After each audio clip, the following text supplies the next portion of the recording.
future, talk radio will actually educate, inspire, and make you think. The future is now. Topics and music that affect your life from Universal Broadcasting Network. Tune in at ubnradio.com.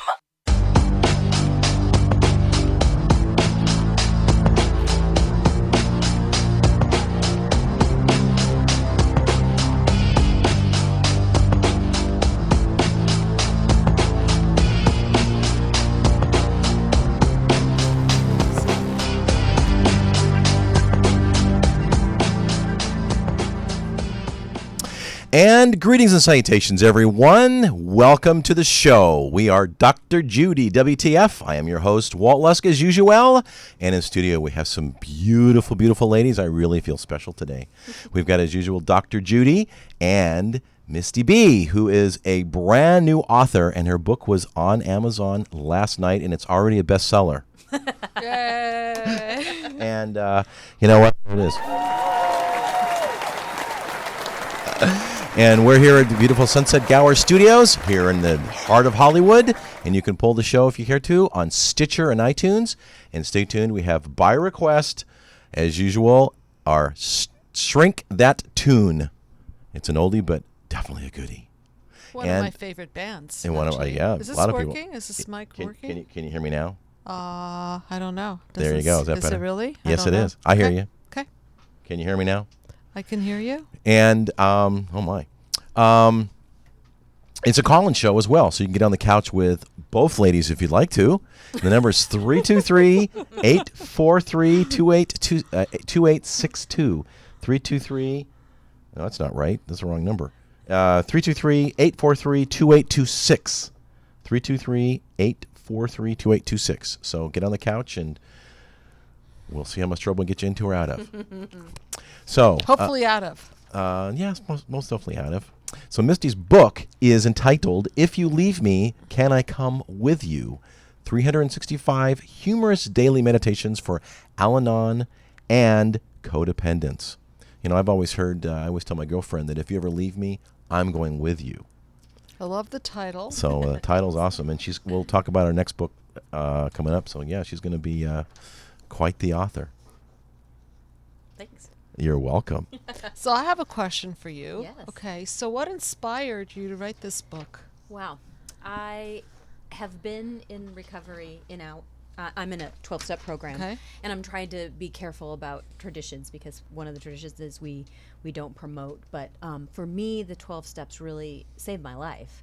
Mm-hmm. And I am an Al-Anon. And what I found is that in recovery, sometimes people get really, really serious. I did. And I know when I first came in, I was exceptionally serious, even though my personality isn't naturally. But I was in so much pain, you know, I couldn't really see the more humorous side of things.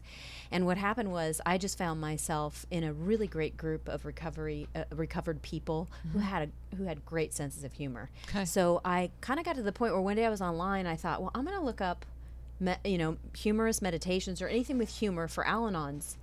There was nothing for Al-Anons. And I was like, are we that boring? Are we that depressed? What's going on? Well, that's interesting because I did a little research on Al-Anon. Okay. And it was started 16 years after Alcoholics Anonymous was started by actually one of the founders' wife. Yes, Lois. Mm-hmm. Yeah. And, of course, Al-Anon is a derivative of the first portions of the words Alcoholics and Anonymous. Thank you, Walt. That's great. Oh, yeah. You know, it's the group, like I said, the group I go to is really a fun group. But I think, you know, I say some in my book that sometimes I think the alcoholics have all the fun. Like they're the partiers, they're the crazy ones. And the Al-Anons have the rap of being the really uptight, like party poopers. Yeah. Yeah, well, I'll drink to that. For good reason. we kind of are party poopers, and I'm a control freak. But I think I've kind of come onto the other side of it now, which is where I can look at my problems with a humorous perspective. So even when I was in the midst of a lot of pain, I was still able to step back enough in order to have a sense of humor. I've always thought that without a sense of humor, I mean, you know, what's the saying? The only difference between tragedy and comedy is a little bit of time. Yeah. I was thinking about that line and you just said it. Yeah.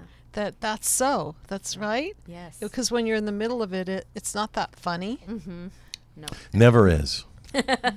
But there was an amazing lack of information for humor in Al-Anon. I mean, there's a lot of alcoholic humor. I mean, I don't know if that's the right term, but when it came to Al-Anon, I just found like nothing. So I thought, well, I guess I'd better write it. Instead of complaining, I guess I better. The put up or cliche shut phrase up. that Brian Tracy, a motivational speaker, has said that if it's meant to be, it's up to me. I like that. Yeah. I like that. And anything worth doing is worth doing badly. That's what I like to say. So I don't know how good this is, but it was fun writing it. Well, you know, if you can't steer a parked car, right? You get out there and, you hit the curb and, hit a stop sign and, it's okay. You're on the road and you're moving. But, I love the fact that Misty took a topic, which is really serious, and then researched whether there was any humor within that subject, and you found none, and you found a niche, right? Yes. Well, that's A pretty. niche to fill. That's Yes. pretty hilarious in and of itself. I think it's really creative. Thank you. Yes. Well, it was one of those things where I thought, I came from marketing, and I thought it's either a really good sign or a really horrible sign. Either Okay. people have tried it and it didn't work, or no one's really tried it. And I think when it comes to Al-Anons, no one's really tried it. I was going to say they're probably so busy dealing with all of the stuff they have to deal with being an Al-Anon and going to meetings, which are an important and good thing. Yes. That they haven't found their humorous side yet or want to really commit to it. So,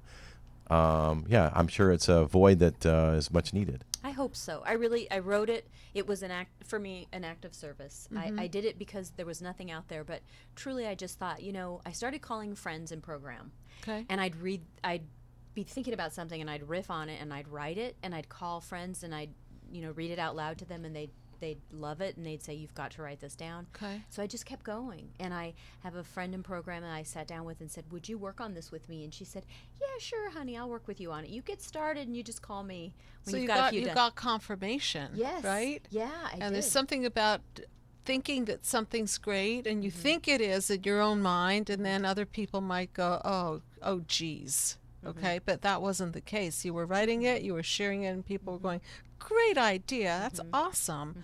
So there are all these 12-step groups, and I think people get confused. There's Al-Anon, and then there's CODA, and then there's, so can you please help to define who are the members of Al-Anon as opposed to the other groups? Sure. What makes the distinction? So I'll preface it by saying I don't represent any group. I'm just a person in the fellowship. Yes. And the fellowship I belong to is Al-Anon. Okay. We are people who have been affected and impacted by alcoholism. Okay. So, But that means that you yourself do not do not not Right. have- use They alcohol. don't drink, but they're Okay. a Right. wife, they're a child, Got it. grandparent. a friend. Yeah, a friend. Okay. Anybody who's had direct impact. I guess I'll use that Yeah, word. their lives have been Yeah, impacted their lives by- have been impacted in some way, and in many instances, it's. I mean, I went to one meeting. My girlfriend's in an Al-Anon. They had their annual get-together with 3 groups in Irvine, and kids got up. I mean, this one kid had been there since he was 4 or 5 years old. They I'm have an a amazing great little program. speaker, and the stories are like, holy cow! I mean, this one kid is like the dad was grabbing her and trying to kidnap her, and Oh, the wow. whole drama that's with it is just incredible. And I know it's all true. But Yeah. I'm sorry, go Oh ahead. no, I was just going to say that's called Alateen. And Alateen is that another for- group, but again, it's analogous too. Yeah, the thing about Al-Anon is a lot of people can use it. I had heard about it a long time ago. Growing up, I grew up in alcoholism, so I was always. You mean your impacted. family? Yes, Okay. all of my family have addiction problems. Mother, father, mother, all, sister. Yeah, Really? Wow. yeah. Okay. So Is it alcohol or other things as well? It's a real mixed medley, a wonderful, beautiful, fantastic A potpourri. cocktail. A potpourri cocktail cocktail. of cocktails, and cocktail of a cocktails. cocktail of cocktails.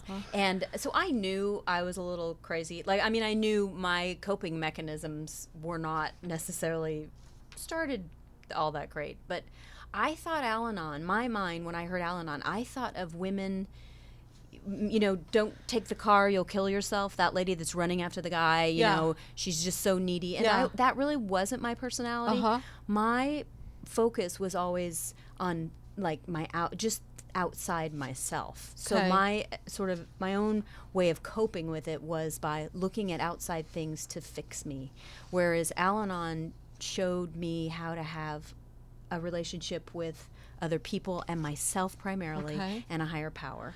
And in alcohol, in AA, it's a totally different program. We're, Al-Anons and alcoholics, the goal is to have us grow together as family groups. But AA, Al-Anon, and even Codependents Anonymous, I'm not a member of that group. And but what's that's the another distinction, by the way, between Al-Anon and Coda? Now, I haven't been to a Coda meeting in probably 10 years. Okay. For me, what's important in Al-Anon for me is the use of the 12 steps and the 12 traditions. Okay. I don't know that all Coda groups are Right. as- Yeah. The thing for Alcoholics Anonymous is the 12 steps, and Al-Anon does use the 12 steps. Yes, Al-Anon is very committed. My right. groups to are the committed 12. to it. Yes, very much so. And in my book, it's important that I, I like to give a lot of credence to the 12 steps and 12 traditions, because one of the things about alcoholism is it's chaos. Very much so. You don't learn tools. And in Al-Anon, I learned tools for how to be an adult. How And to act. it's a very proven system, if you will, to deal with it. One of the things we talk about a lot on the show is that we're all interconnected. And so, of course, if you're in a family system that is poisoning your system, right? And their defense mechanism is the medley of the cocktails, right? And then there you are, and you're needing to defend yourself against these dysfunctional defense systems that are being used in your family. So what was your defense system before? And what was your defense? If Well, I'm what was- getting what- too personal, you can not at stop me. But I'm just what was really your defense curious. system? Yeah, I mean, What was if your there was defense one. mechanism? Your defense mechanism, the way that you coped, because obviously now you have better coping skills. You're surrounding yourself with people in the community and plugging into higher power, which we talk a lot about, source energy. We'll also talk So- about healing human disconnect, which is really the Absolutely. premise of the Really show. big. And what does drugs and alcohol do? I mean, it's the epitome of disconnect. And isolation. Absolutely. So I just was wondering, what Yeah. was your defense mechanism in this dysfunctional family? It's interesting because I've been in Al-Anon for 5 years, and I'm still partly figuring some of that out. Okay. But for me, I would say my people, places, and things are what we talk about. I Right. was addicted, like I said, to kind of anything outside myself that would take the focus off me. So it could be a person I was in a relationship with, Okay. my boyfriend. Okay. It could be a job. It could be, for me, a lot of it was career related. I was Okay. obsessed with becoming very successful. Okay. And then there was a time when, it worked. For a long time, it worked. When you are dealing with that kind of alcoholism and addiction, and you're the one that's kind of getting out of it, you're sort of the star. I mean, it's like, so it looked good from the outside. But what happened was I was involved in churches. I had a religious community, and yet I still did not feel the shame, the anger. Incredible. Al-Anons, a lot of Al-Anons have a lot of anger because we're not really able to talk about what we're experiencing, and then also we don't really know how to cope either. So we don't get to go party when it's over. I can freak myself out completely without having anything to drink. How fun! Well, I'd like to see that. I mean, I'd love to see that. it's just all in our heads. It's just my crazy little head. So in every family, still everyone like to has see that that. part. Okay, you probably will. If this had gone later, I would have definitely. But it's in the family systems. I'm sure you know all about this, but there's always that one that's trying to fix everyone. Yes. And that was me. I Okay. came out of the womb going, okay, how can I make this better? How can I make this person happy, healthy? How can I get them to stop doing what they're doing? I mean, I can total life. identify with this myself, because my very first patients were my parents. I really love to fix them, and so that's where my career started. So you came by it honestly. Was that You honest? came by your career honestly. Yeah, except that they didn't pay me. Well, you were problem. giving you room and board. Oh, okay, fair enough. I'll take that. But one of the things that I deal with in my practice is that the feelings don't flow in the right direction. Okay, and so when you have a mother or father and you're taking care of them, then you're bleeding out. That's very bass Okay. backwards. That's correct. Well said, Walt. So yeah, it's very, well said. It's very bass backwards. I mean, today I had a patient who is addicted to a person, okay, like a love addict, and she's just really draining out. And what she's doing is she's supplementing her herself with alcohol. So she's shoring up with the alcohol. And so I had her imagine literally an IV tube going from her arm into his arm, and that she was giving her lifeblood to him, and he was getting more robust and filling with vitamins, and you know, it's just like really kind of puffing up as she was getting literally smaller and smaller in spirit and more diminished in her energy. And when I gave her that graphic, it just really hit her very powerfully. So that was the epitome of vampirism. That's correct. That's exactly. You know, we That's talk another about 12-step group. there. Really? No, I'm Okay, joking. We can. new one. You know, we can dress up with fangs and show up, but truly, that's what it was reminding it's me the of. epitome Is of that you were vampirism. literally, so she was being drained She was out. allowing him to be a vampire. Very much so. As And then- opposed to them doing it. She oh, man. yeah, it But was see, like that's what it was- Al-Anon. That is an. I mean, that is. I don't know her. I shouldn't diagnose, but that's Al-Anon behavior completely, because we get to Okay. play the martyr. We get to kind of blame someone else. And we Okay. get to be miserable. The thing Right. for me that was really pivotal was that community that you spoke of a moment ago, Walt. In a community where there are other people that have had experiences similar to yours, Yes. and they love you, Yes. and I could pick up the phone at 1 a.m. and say to someone, I'm freaking out. Yeah, and isn't that something? I think that was half of my healing. Well, Just you do no one was realize hiding you it. do realize, Missy, that shared joy is double joy, Yeah. and shared sorrow is half sorrow. No, I didn't. That's beautiful. Yeah. So therefore, you have a community where if something happened that was great, you had somebody to share it with, right? And thereby it was duplicated, it was doubled. So shared joy is double joy, right? And then if something terrible happens, they're there to be an ear and to lean on and take it from you. So therefore, shared sorrow is half sorrow. So isn't that unburdening in and of itself? Very much so. So that system is brilliant. Yeah, Because it speaks to everything that we talk about, healing human disconnect. Absolutely So we we're do. disconnected as a human race. And we talk a lot about cause, and I know they don't talk about cause in the 12th step. Well, the And cause it is the would be alcohol. well, I look at it as the effect. Well, I look at alcohol as the effect of the disconnect, because now we have the hole in the soul, okay, and now we've got to shore it up with whatever we shore it up with. However, in the case of community support, what they're providing is the human connection. Exactly. Okay, we're and this missing is that. so essential. Yeah.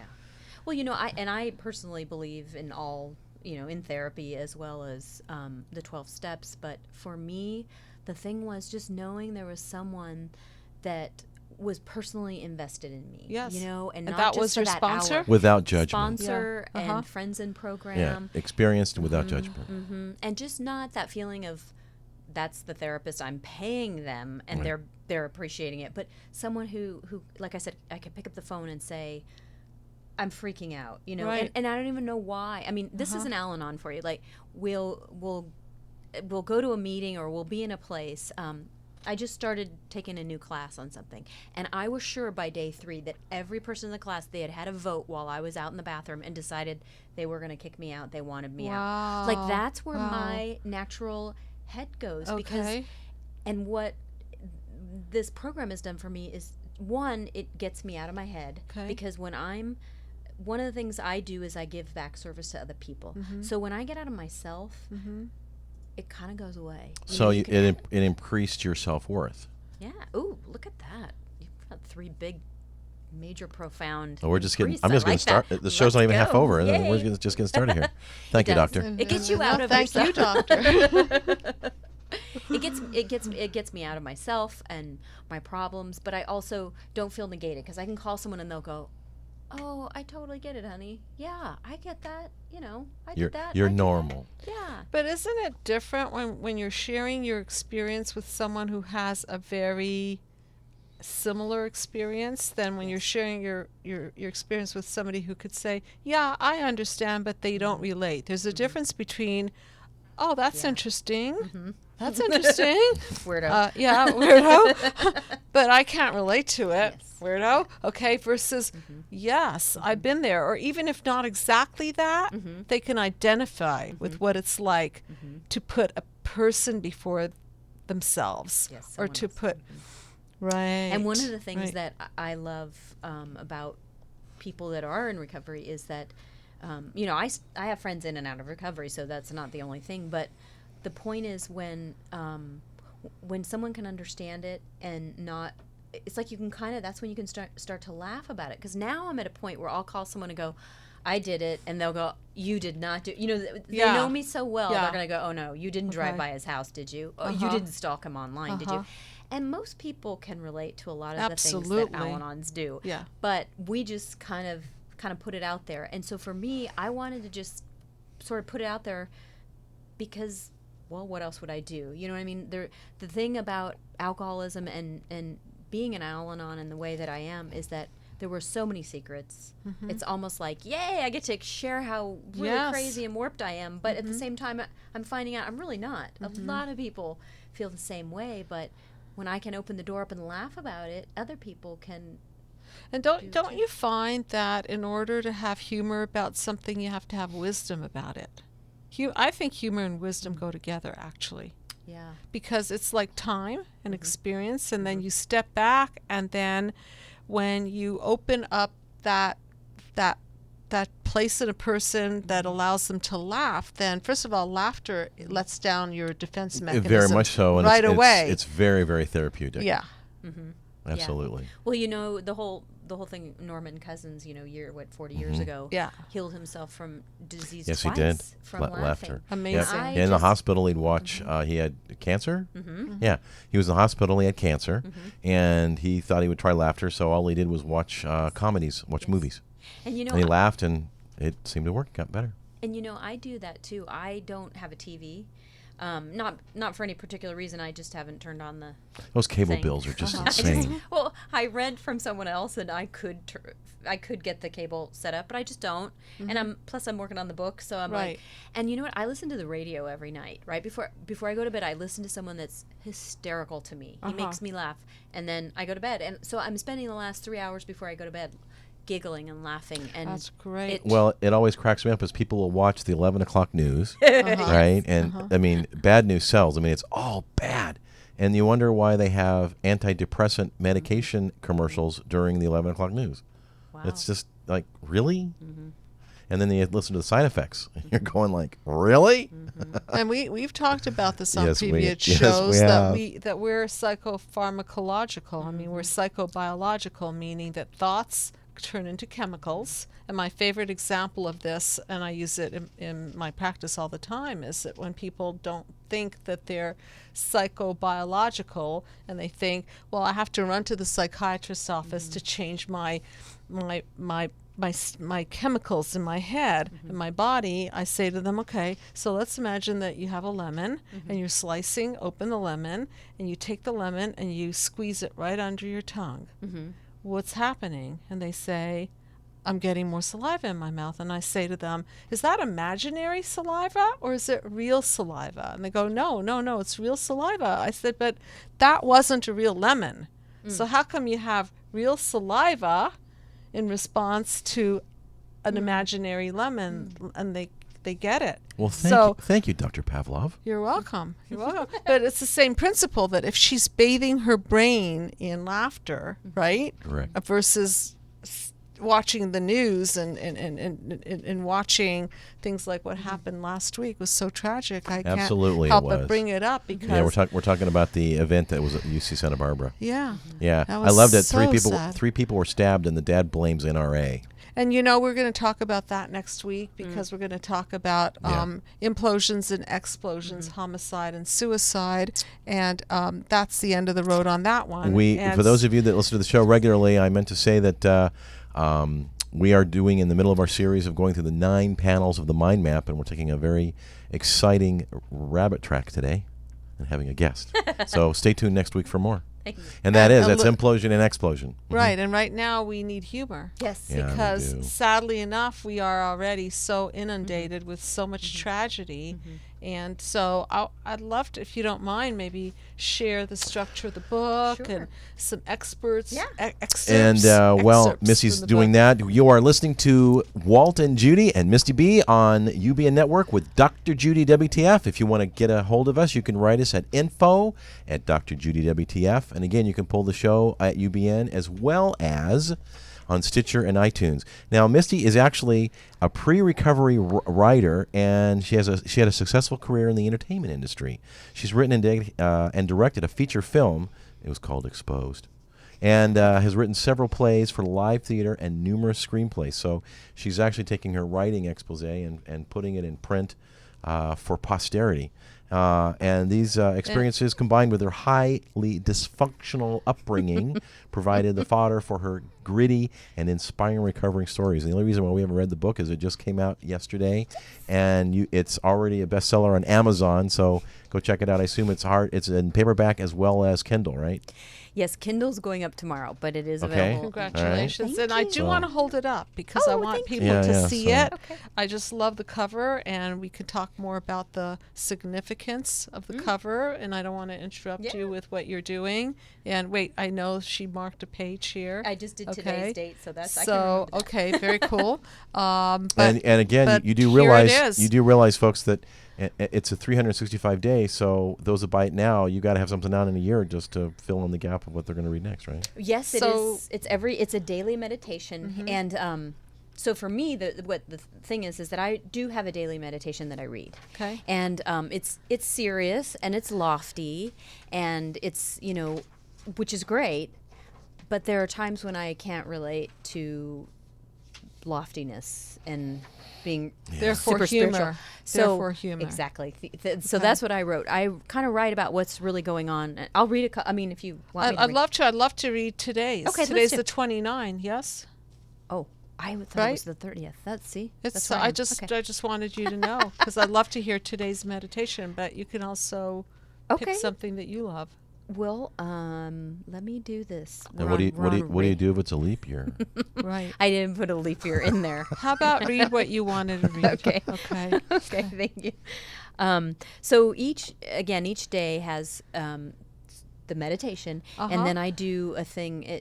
In traditional meditation books, they'll have like the thought for the day. Mine is called In Spite of Myself. So the whole point, I'm just going to do a bit of the introduction. So it's a real easy read. Ahead. Is each page, it's actually one day for a page. So it doesn't take too long to read a page, folks. No, one reading is like a typical meditation book. It's like 250 words. Yeah, it's really short. And it's a day at a time philosophy, so it's perfect. I get it. One bite at a time. Mm-hmm. So introduction is Al-Anon saved my life. For someone like me who tends to embellish, I promise that's not an exaggeration.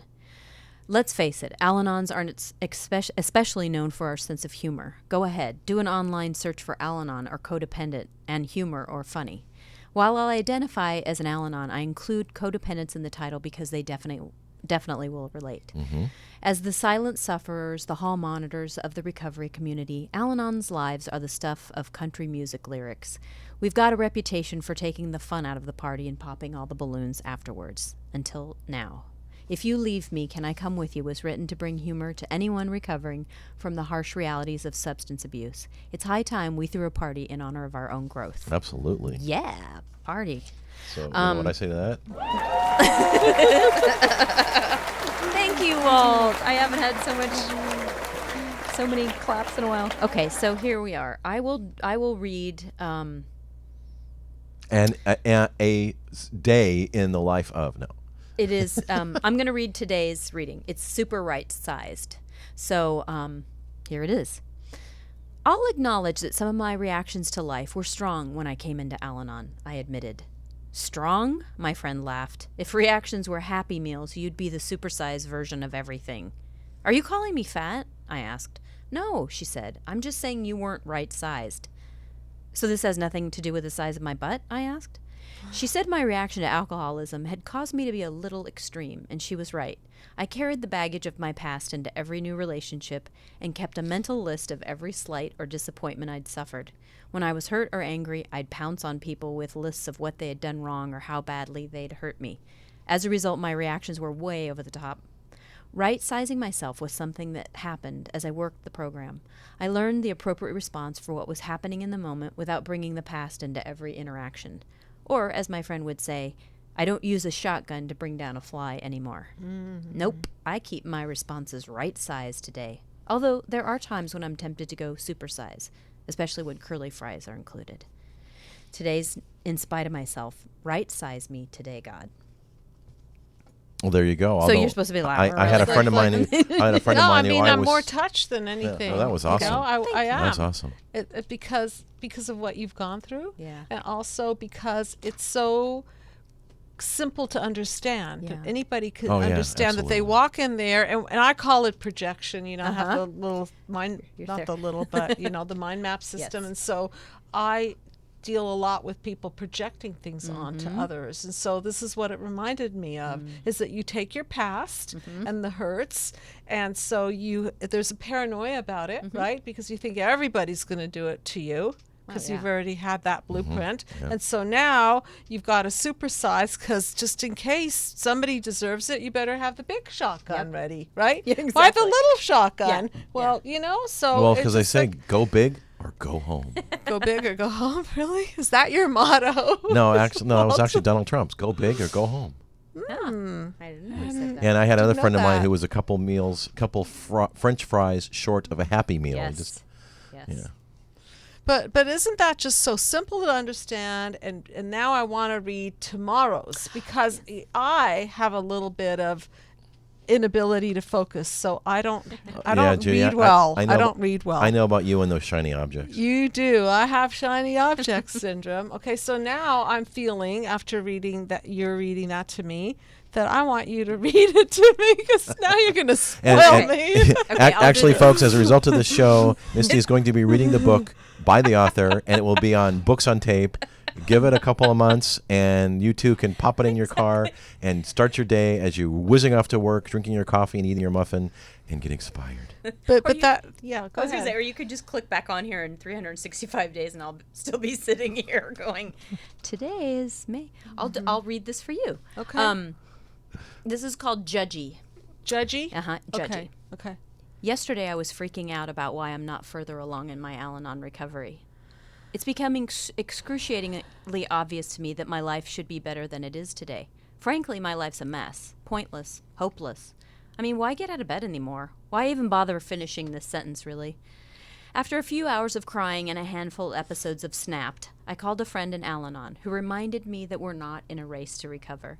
He told me that whenever he starts harshly judging and comparing himself, it leads to pain and desperation. Comparing and judging myself has never once, ever led to feelings of pleasure or motivation, he admitted.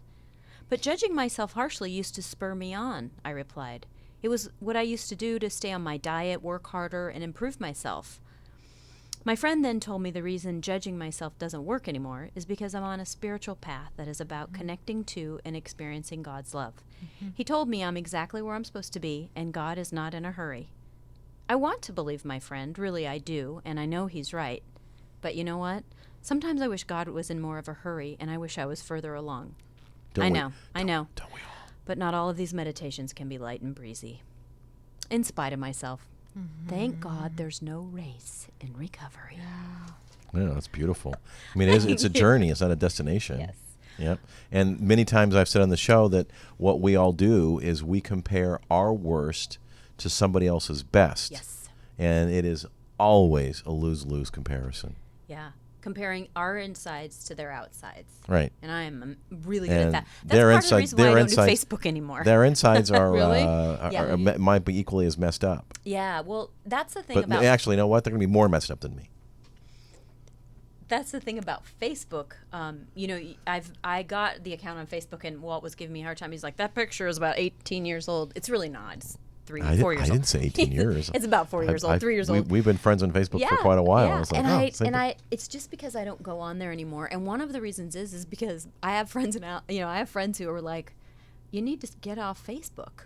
Is that just one of the shared principles? No, Maybe it's not at all. It's not. No, it's not. No? It's just because I have don't a know. I'm not up on It's the called- latest. No, it's called it's just called comparing your insides to other people's outsides. And what it is I go on Facebook and I see, you know, the guy I went to my sorority presents, and that he's Sure. got a beautiful wife and 2 kids, and Yeah. he's doing a marathon and a triathlon. Yeah, He's got a great and business. everything's Oh my God, his life's coming great. up And I screwed up. tulips. Exactly. Right. And I totally screwed my life up. Why get out of bed? Yeah. Like that's where we go. Yeah. But no one ever puts unless they're truly narcissistic and psychotic, which this is your field, unless they're really crazy, they don't usually put, I could barely get out of bed today. I was really depressed, or I can't. No, they finish really this. don't. They don't share their worst, do they? They share their best. Come on. And so for people like me who love Occasionally to look at they the do, outside, yes. it's like the perfect way to feel like total, what about yourself? But see, it's a spiritual path. So therefore, what we want to do is we want to emulate or resonate with the vibrational of source energy, and source energy ultimately is about unconditional love. So if Absolutely. we're not vibrating or emulating or treating ourselves with the as who we're trying to tap into, right? Then there's no synchronicity there, and then you're going to feel the pain. Yeah. Right? And I say what we do sometimes is we should on ourselves. That's lot of that. SHOULD. We should I'm on glad you ourselves. qualified that, Walt. I'm glad you put the L in there. People were thinking. I was like, They were judging. They were being judgy with you. They were. But the thing is that everybody has their mine's God, yours is source energy, and that's fine. I think no matter what it is, we And all it's the relate same. to humor, I say God. Yeah. I say the Higher- light. I higher say power. Higher power. higher power. But what's the one thing? The two things. Okay, maybe there's three: food, music, and humor. We can Okay. all. Okay, there's a couple other things, but I was won't. gonna say, couple of other really. things. There's a couple other things we can all Right. But like humor is universal. We Yeah, it is. laugh and we remember that friend we laughed with. And humor doesn't always have to be. I mean, there's a perspective. I try to look at life. I have a warped point of view, and some of that is Thank due God. to some of that is due to my experiences, but another part of it is I think it can be cultivated. I don't think you're either born with it or you aren't. I think a sense of humor and a perspective is something that you can cultivate, and I agree. by listening to You should have heard me when I was a kid. what were you like as a I kid? was just nothing like Serious? I am today. Yeah. I was very gullible, very serious, sheltered, and people go, "You got to be kidding me!" I said, "Nope." How'd you change it? In high school, I had a counselor that actually worked with me one day a week. He actually, I went to school in the Valley from L.A. and he drove me to school, and I didn't know it at the time, but he became an LCSW, and I didn't know it at the time, but every week it was about a 45-minute therapy session, and it changed my life. How old were you? I was a freshman in high school. Oh, Yeah. wow. I'll have to get into that with Oh, you. okay. Yeah. That's the after show conversation. Walt. Yeah. My hair was not poofed up or anything, so of Which course it we was a will bring up on the show. Sure. The following show. One of the things you mentioned, which is one of the things we don't talk about when you talk about it, is in your book that sometimes you feel bad about being an Al-Anon because you don't think it's sexy.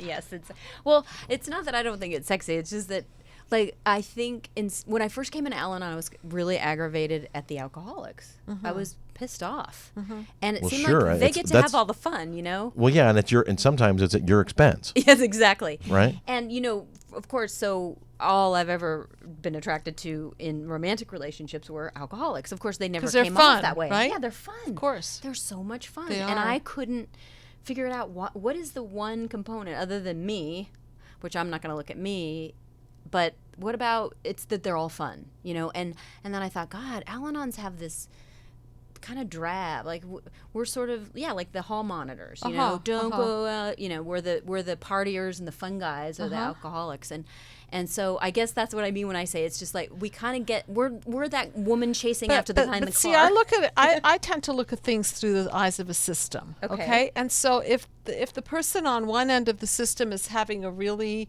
great fun time, Yeah. but out of control at the same time, Yeah. and you're with that person, then it's a seesaw. Yes. Okay. So then your tendency will be to take that system and normalize it and bring it down and even out the moods, and so then you'll appear not that fun because you're trying to compensate for their out of control fun. Yes. Okay, now if you free yourself from that system, right, and you don't have that other person on the other side of the seesaw to balance, then what happens to you?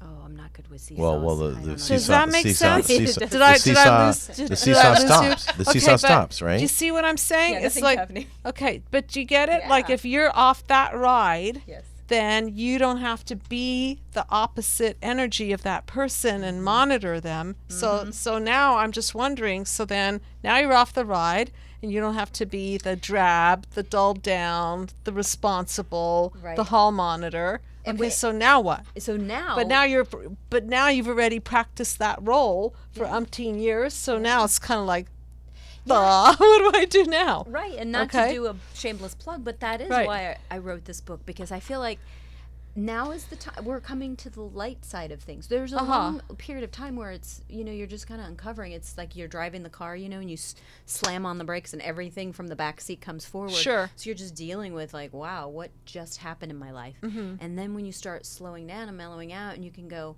wow, okay, here's something that's funny. Here's something I enjoy here. And you start finding yourself again. Yes. And so for me, that's when the humor started coming back. I couldn't write for like 2 years. Oh, I just totally couldn't write understandable. anything. Right. And then when it started coming out, I went, I didn't lose it. I didn't lose it. It was always there. And I found it again, but I had to go through the darker part. I had to just feel those feelings. But really what I wanted to be able to do was to bring joy to some other people too. And even when they're not in that place where they can find it for themselves, maybe just a little laugh. But see, I think that when you're feeling safe and you're feeling supported, that's when the play comes out. And when you're feeling in jeopardy and you're not feeling a support system, that's when you get really, really serious and there's not a lot of humor there because you're on survival mode, right? A really good point. You're in that other part of your brain. Yeah, you're just trying to maintain. Yeah. Right. I wanted to ask you about the book cover. What's the significance of this? I love the artwork. No, I've got it up for Thank the you camera. very much. Okay, so there are clouds. I get it. You know, the shadows. Yes? Yes. And then there's this almost like, my panel one. There's the darkness and the light. And then there's the airplane. And what else is going on there? Just go ahead. I love wanted that to stare at it. I love that you're doing like the analysis. Of that course, there's some of meaning, course. and honestly, it was just I love that course. puffy look. So what it was for me was just how do I represent, that sense that if you're leaving me, oh my God, I don't know what I'm going to do without you. How my world's going to fall apart. But then have a sense of humor about it. And I thought, well, if it's a woman grabbing onto a man or a man grabbing onto a woman, Everybody's it's just gonna seen look that. tragic, yeah. Sure. And it's tragic. Right. But a plane's kind of funny. I mean, Right. obviously she's not really gonna survive that. So we know that this is satire and irony. Yeah. And then Yeah. I don't know. It just was like I just thought that's a cute idea. And then I started working with a designer, and she came up. I told her what I wanted and wanted it puffy and kind of that sort of light. I feel like there's a lightness to it. Well, yeah, and what I love about the book is every single day, every single reading has a title, Yes. which I think is really cool. That's So a you can real flip- short you can chapter, flip- right? Chapter one. It's really short. Yeah, which means you can flip through it, and if you wanted to cheat and go, oh, that's me today, you could do that too. Oh, that's a good point. Yeah, you don't have to be stuck to the day. I mean, you're just like, hey, I'm feeling this today, and you can flip through it, and maybe the title will grab you, and you can read it for that day. Well, Walt, thank you. I didn't even think of that either. I was So like, you- wow, so I the just thought title- I had to title everything the- because I'm an Al-Anon and I think everything's supposed to have a Yeah. title. So the title actually helps on two fronts. You kind of prepare your mind for what you're going to read, which means you're more receptive, I think. But if you're having a bad day and you're feeling blue and you've got a title of a section called, blue or something, it may resonate with them. Good. And there's blue in this, right? Yeah. Yeah. The color scheme. And you're already working on your second book. Yes. You are, and it's going to be out later this year. So it's going to be a world seller.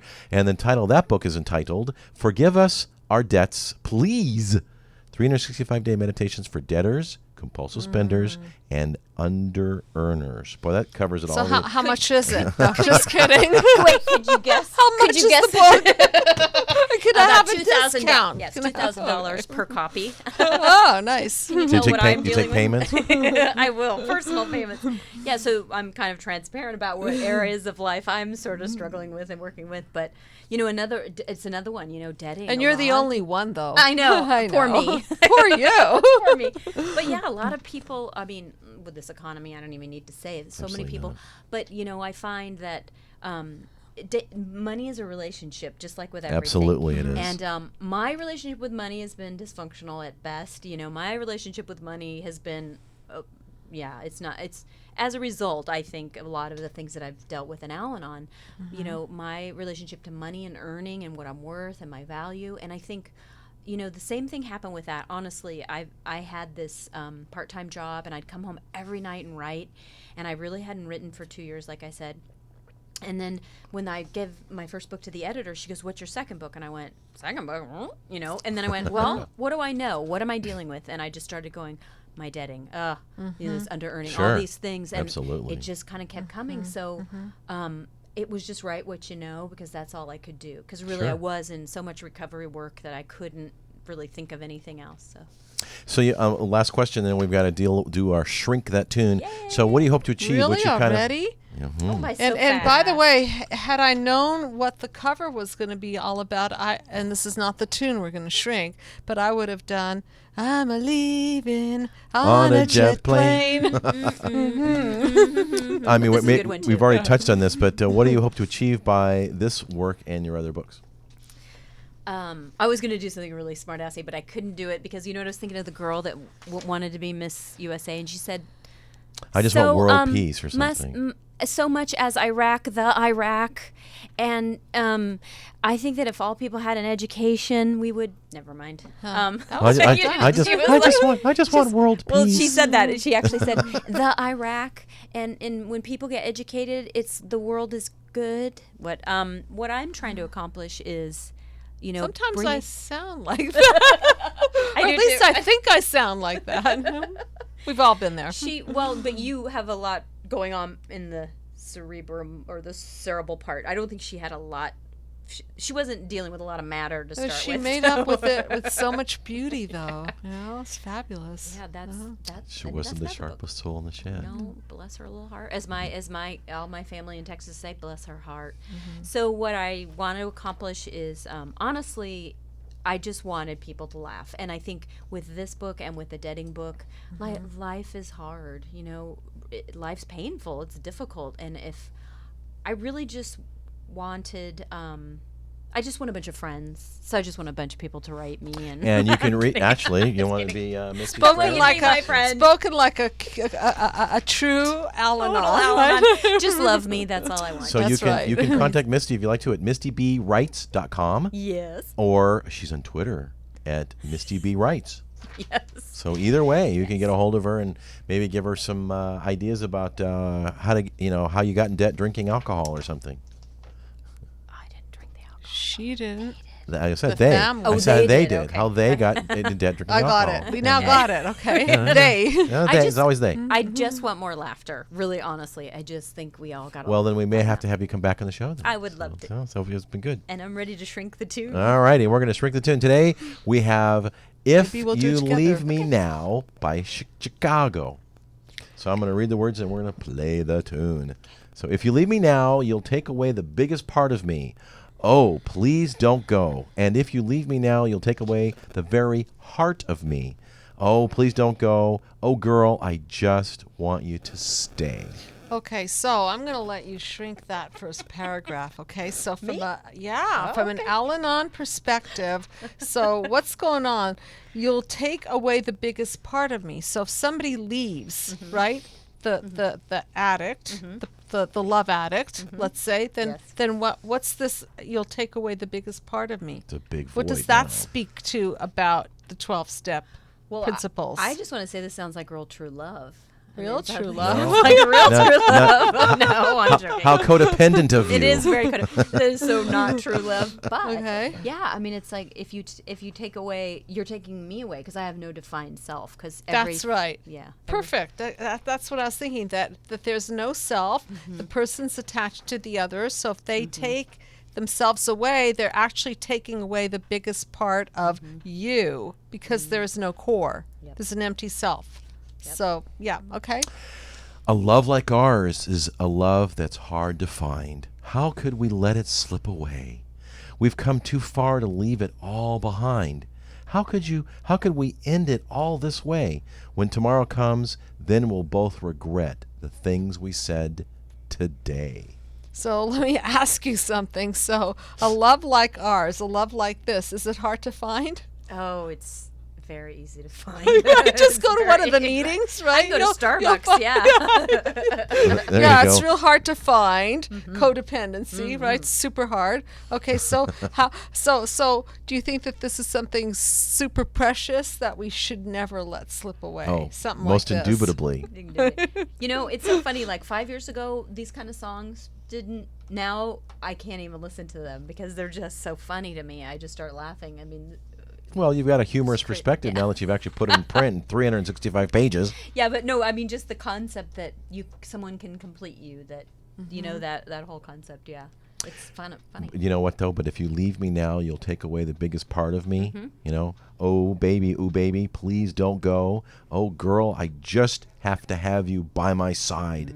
Oh, baby, please don't go. Oh, mama, I got to have your lovin'. Yeah, because I need you more than you'll ever know. Now there's a person who, from this perspective of what we talk about all day, all night long, is attachment theory. In order to have a healthy human psyche, we need to be breastfed, we need to have eye contact, skin contact, hearing the heartbeat, be attuned to unconditional love. So here's a person who was really attuned to, right? Oh, mama, I just got to have your lovin'. Yeah, like huge hole in the soul, needs a little bit of filling, don't you think? Because I need you more than you'll ever know. I mean, I love Chicago. They're one of my Oh, favorite yeah, this groups. is terrific. This is obviously by Chicago, If You Leave Me Now. So the book again is entitled If You Leave Me, Can I Come With You? 365 humorous daily meditations for Al-Anon and codependents. And I think it's going to be a huge, huge bestseller. You just flip through it and you'll get inspired. I So wish we'll have you you back in all, next book. all the best with this. Thank you. And I think it's beyond wishing you all the best. There's so many people involved in 12-step that they don't have anything like that. No, it's out going there. to it's This going to is be unique. it's going to be required reading, guaranteed. Thank you. You You guys bet. I really have enjoyed being here, and anytime you want me to come back, I'll be here. We'll have You're you back. fun. You're Thank just you. great fun. And this And was if- a, this I was love a Judy. lot of I love fun. Judy. It was like having coffee again. Yes. And you've been listening to Dr. Judy WTF. You can write us at info@drjudytf if you have an idea for a show or a song you'd like to shrink. And we'll be back next week and do panel 6, I believe, isn't it? For Panel 6. Panel 6. Which Clash is of the Isms. Clash of the Isms. Right. So stay tuned for that. It's going to be an explosive time. And with that, we're going to close out with our song. And God bless everyone. God bless. And we lost it. No, Well, it was- we didn't lose it.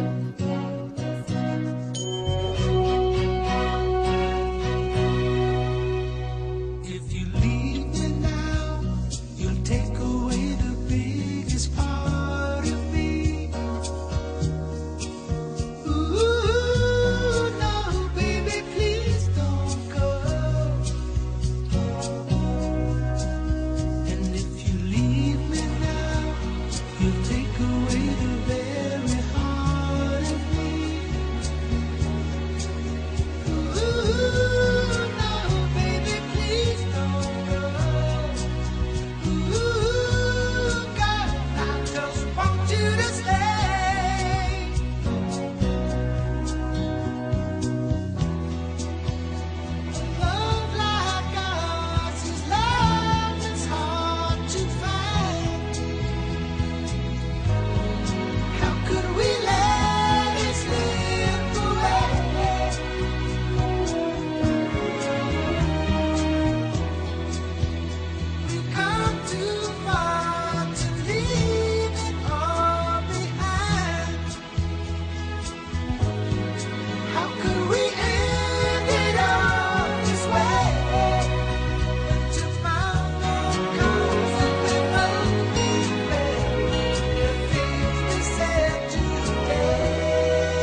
How could we